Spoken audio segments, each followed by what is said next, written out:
بسم اللہ الرحمن الرحیم الحمدللہ رب العالمین۔ السلام علیکم ویورز، آپ دیکھ رہے ہیں ہمارا یوٹیوب چینل حکمت اور روحانیت کے راز۔ قتل حسین اصل میں مرگ یزید ہے، اسلام زندہ ہوتا ہے ہر کربلا کے بعد۔ سرکار مدینہ صلی اللہ علیہ وآلہ وسلم نے فرمایا، محرم الحرام بہت ہی برکت والا مہینہ ہے۔ 10ویں محرم کے حوالے سے کچھ خاص ایسے اعمال جن کے کرنے سے انشاءاللہ دنیا کے ساتھ ساتھ آخرت کی منزلیں بھی آسان ہو جائیں۔ اگر ایسے لاچار اور بے بس مریض جو اپنی بیماری کی وجہ سے علاج کروا کے تھک چکے ہوں، وہ 10ویں محرم کا یہ آسان سا عمل ضرور کریں۔ انشاءاللہ اللہ کی رحمت سے موت کے علاوہ ہر بیماری سے نجات مل جائے گی۔ وہ لوگ اس حدیث نبوی صلی اللہ علیہ وآلہ وسلم پر عمل کریں۔ آپ صلی اللہ علیہ وآلہ وسلم نے فرمایا، جس نے عاشورہ 10ویں محرم کے روز غسل کیا، وہ مرض موت کے سوا کسی مرض میں مبتلا نہیں ہوگا۔ اور اسی طرح جو آنکھوں کے بے شمار امراض میں مبتلا ہیں اور علاج کروا کے مایوس ہو چکے ہیں اور ان کی آنکھوں کی تکلیف نہیں جاتی، وہ اس حدیث پر عمل ضرور کریں۔ حضرت ابن عباس سے روایت ہے کہ آپ صلی اللہ علیہ وآلہ وسلم نے فرمایا، جو شخص عاشورہ کے دن عصمت سرما آنکھوں میں لگائے تو اس کی آنکھیں کبھی نہ دکھیں گی۔ اور ایسے مسلمان بہن بھائی جو گناہوں کی دلدل میں پھنس چکے ہوں، وہ 10ویں محرم کا یہ عمل کرنا نہ چھوڑیں، تاکہ یہ چھوٹا سا عمل ان کے گناہوں کا کفارہ بن جائے۔ 10 محرم الحرام میں پانی پلانے کا ثواب۔ آپ صلی اللہ علیہ وآلہ وسلم نے ارشاد فرمایا، جس نے عاشورہ کے دن لوگوں کو پانی پلایا، گویا اس نے تھوڑی دیر کے لیے بھی اللہ کی نافرمانی نہیں کی۔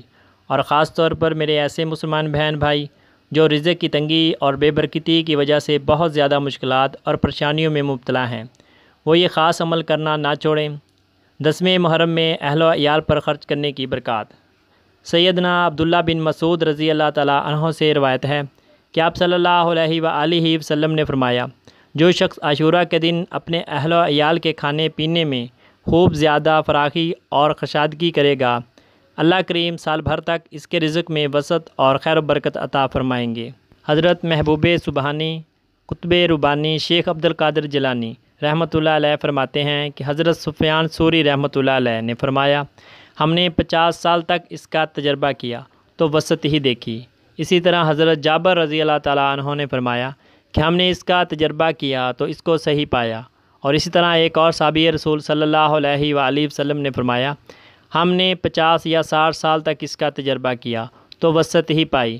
لہٰذا مسلمانوں کو چاہیے کہ 10ویں محرم کو وسیع پیمانے پر کھانا پکانا اور کھلانا چاہیے۔ اور میرے ایسے مسلمان بہن بھائی جو یہ چاہتے ہوں کہ چھوٹا سا عمل کریں اور کروڑوں اربوں نیکیوں کے حقدار بن جائیں، اور ان اعمال کی وجہ سے بے شمار راحتیں اور خوشیاں سمیٹ لیں، اور جنت میں ان نیکیوں کی وجہ سے اعلیٰ مقام کے حقدار بن جائیں، وہ میرے محترم بہن بھائی عاشورہ کے روز یعنی 10ویں محرم کو یہ چھوٹا سا عمل کریں۔